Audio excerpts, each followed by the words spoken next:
کیا تقابل ہو خلیل اللہ کا شبیر سے،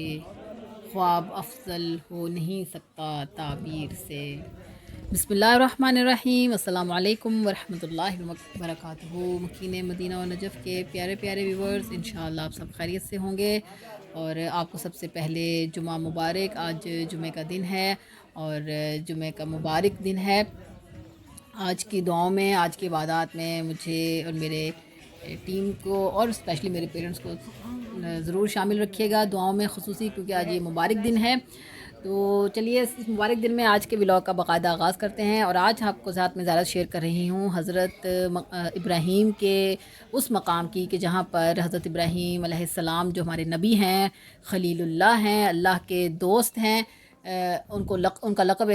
خلیل اللہ ہے، یعنی اللہ کے دوست۔ تو اس مقام پر جہاں پر وہ پیدا ہوئے تھے، اس مقام کی میں آپ کے ساتھ زیارت شیئر کر رہی ہوں۔ تو سب سے پہلے آپ سے ریکویسٹ ہے کہ آپ جائیے میرے چینل کو سبسکرائب کریے جو لوگ نئے ہیں، اور جو لوگ آگے سے زیادہ لوگوں میں شیئر کریے۔ اور یہ دیکھیے کس قدر یہاں پر خوبصورت مسجد ایک بنا دی گئی ہے، بلو کلر کی، ٹرکوائز کلر کی مسجد خوبصورت تعمیر کر دی گئی ہے۔ اور اس ولاگ میں ایک اور انٹرسٹنگ چیز ہے، اس میں آپ کے ساتھ وہ مقام بھی شیئر کروں گی کہ جہاں پر حضرت ابراہیم کو نمرود نے آگ میں پھینکا تھا۔ وہ مقام بھی انشاءاللہ آپ کو اسی ولاگ میں دیکھنے کو ملے گا۔ تو چلیے آج ہم اس مبارک اور اس خوبصورت جگہ کی زیارت کرتے ہیں۔ جی ویورز، یہ دیکھیے آپ کی آنکھوں کے سامنے یہ وہ مقام ہے کہ جہاں پر حضرت ابراہیم علیہ السلام جو کہ ہمارے نبی ہیں، وہ اس مقام پر پیدا ہوئے ہیں۔ کیونکہ آپ کو یہ بھی بتاتی چلوں کہ حضرت ابراہیم کی ولادت کو بھی خفیہ رکھا گیا تھا، جس طرح کہ حضرت موسیٰ کی ولادت کو بھی اللہ کے حکم سے خفیہ رکھا گیا تھا۔ جس طرح فرعون اپنے دور کے ہر بچے کو جو بھی پیدا ہوتا تھا اس کو مروا دیتا تھا کہ کوئی نبی ایسا پیدا نہ ہو، یا کوئی، کیونکہ اس کو وہاں کے اس وقت کے لوگوں نے مخبری کی تھی یا اس کو بتایا تھا حساب لگا کے کہ ایک ایسا بچہ پیدا ہوگا کہ جو تیری سلطنت کو ختم کر دے گا یا تجھے ختم کر دے گا۔ اس طرح نمرود حضرت ابراہیم کے دور میں تھا جس نے خدائی کا دعویٰ کیا تھا، اس کو بھی وہاں اس وقت کے لوگوں نے بتایا تھا کہ ایک ایسا بچہ دنیا میں آنے والا ہے کہ جس کی وجہ سے تیری جو سلطنت ہے یا جو تیرا یہ تو دعویٰ کرتا ہے اس کو وہ ختم کرے گا۔ تو اسی طرح وہ نمرود جو تھا، جو بھی بچہ پیدا ہوتا تھا اس کو مار دیتا تھا۔ تو اسی طرح حضرت ابراہیم کی ولادت کو بھی خفیہ رکھا گیا تھا۔ اور یہ مقام جو ہے یہ سیڑھیاں اتر کر نیچے کی طرف آتے ہیں، یعنی کہ سرداب میں یہ مقام بنا ہوا ہے۔ اس وقت یہاں پر آبادی ہوگی، لیکن آج کے دور میں یہاں پر بالکل آبادی نہیں تھی، بالکل ویران ایک جگہ پر یہ مقام بنا ہوا ہے۔ جو لوگ زیارت پر آئے ہیں ان کی نظروں میں، ان کی آنکھوں میں یہ منظر آ گیا ہوگا، لیکن جو لوگ نہیں آئے ان کو میں بتا رہی ہوں کہ یہ مقام جو ہے یہ بہت ایک ویران جگہ پر بنا ہوا ہے، اور آس پاس بس چھوٹی موٹی دکانیں ہیں کہ جو کہ زائرین وہاں سے تبرکات خرید سکتے ہیں، باقی آبادی نہیں ہے۔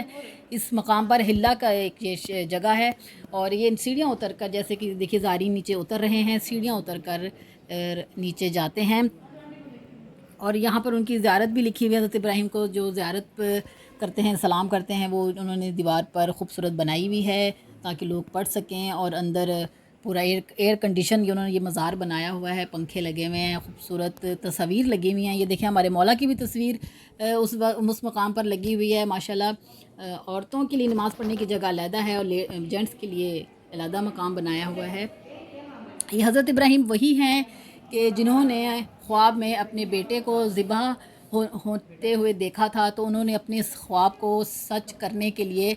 اپنے بیٹے کو اسماعیل کو ایک مقام پر لے گئے تھے، اور وہ مقام جو ہے وہ مکہ مکرمہ میں موجود ہے۔ اس مقام پر جا کر انہوں نے اپنے بیٹے کو یہ دیکھیے یہ تصویر کی ایک منظر کشی کی ہوئی ہے کہ اپنے بیٹے کو ذبح کرنے کے لیے وہ لے گئے تھے، اور جس کو اللہ تعالیٰ نے اس قربانی کو ایک ذبح عظیم سے بدل دیا، اور ایک قربانی کی جگہ جو ہے وہ اس کی تعبیر جو ہے وہ مولا حسین نے اس خواب کی تعبیر کو سچ کر دکھایا کہ جو ایک قربانی تھی، لیکن اس قربانی کے بدلے میں مولا حسین نے اپنی اور اپنے پورے خاندان کی قربانی دے کر اس خواب کو تعبیر میں بدلا تھا۔ یہ آداب تھے یا مکتب کی کرامت تھی، سکھائے کس نے اسماعیل کو آداب فرزندی۔ تو تو جی ویورز، ابھی ہم جا رہے ہیں اس مقام پر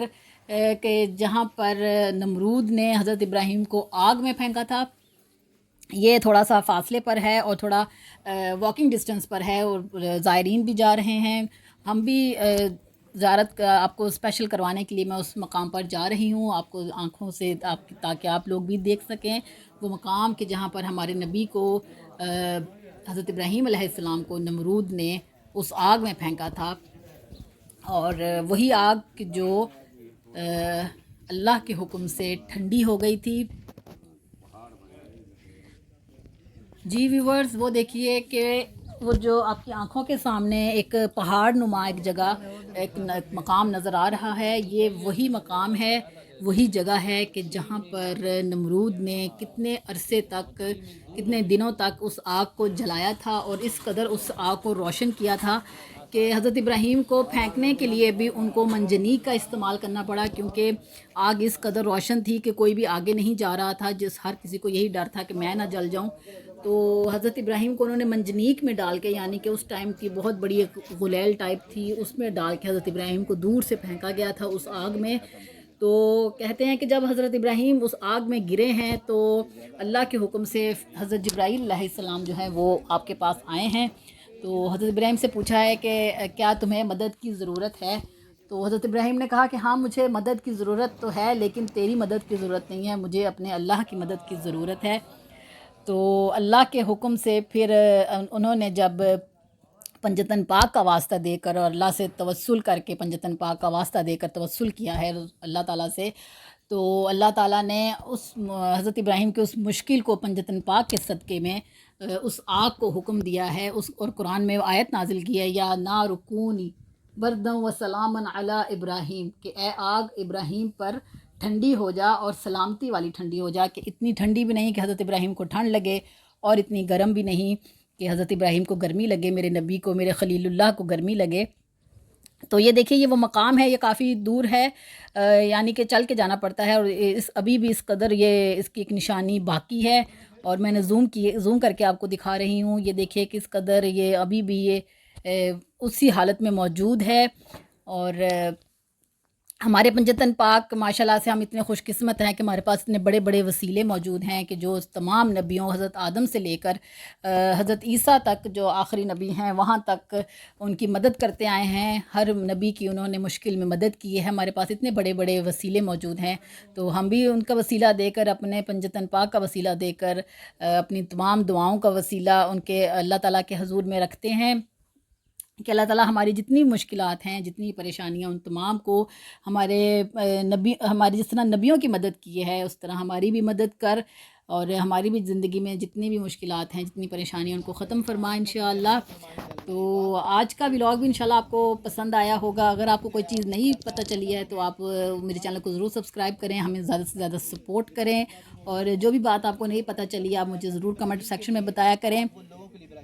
اور اس طرح انشاءاللہ آپ کے ساتھ میں نیکسٹ بھی زیارت لے کر آتی رہوں گی۔ تو آپ زیادہ سے زیادہ لوگوں میں شیئر کریں، مجھے بھی اپنی دعاؤں میں لازمی شامل رکھا کریں۔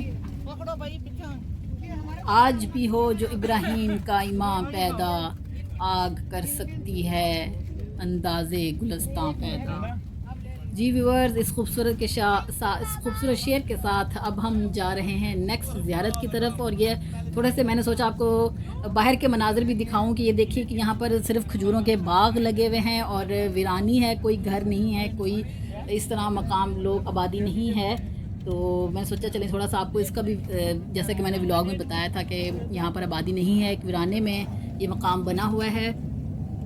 تو یہ آپ کے ساتھ میں مناظر شیئر کر رہی ہوں تھوڑے سے۔ اس مقام کے ہلاک میں یہ زیارت موجود ہے، اور ہم اللہ تعالیٰ سے دعا کرتے ہیں اینڈ پر کہ اللہ تعالیٰ ہماری اس کوششوں کو اپنی بارگاہ میں قبول فرمائے، ہماری زیارت کو قبول فرمائے، اور جو لوگ نہیں آئے اللہ تعالیٰ ان کی توفیقات خیر میں اضافہ فرمائے، تاکہ وہ بھی اپنی آنکھوں سے آ کر یہ زیارات دیکھ سکیں انشاءاللہ۔ چلیے پھر اب اپنی بہنہ کو اجازت دیجیے، انشاءاللہ اب نیکسٹ ولاگ میں آپ سے ملاقات ہوگی۔ تب تک اپنا اور اپنی فیملی کا بہت زیادہ خیال رکھیے گا، چینل کو سبسکرائب کرنا مت بھولیے گا، دعا میں لازمی شامل کیجیے گا، اسپیشلی نماز شب میں ضرور شامل کیجیے گا۔ اللہ حافظ۔